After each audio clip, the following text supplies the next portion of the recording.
Hi guys, welcome back to my video. Today I am going to teach you how to make a hot air balloon, so let's get started.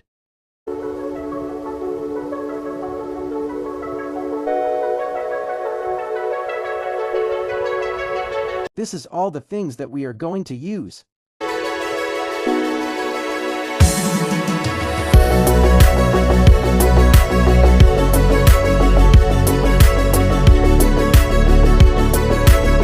Take the paper cup and cut it as per markings.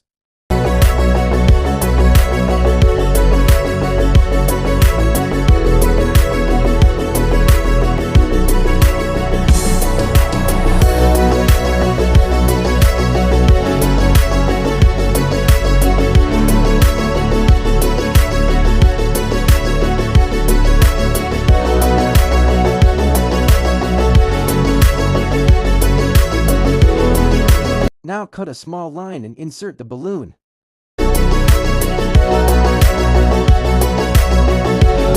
Now you can take balloon blower to blow the balloon.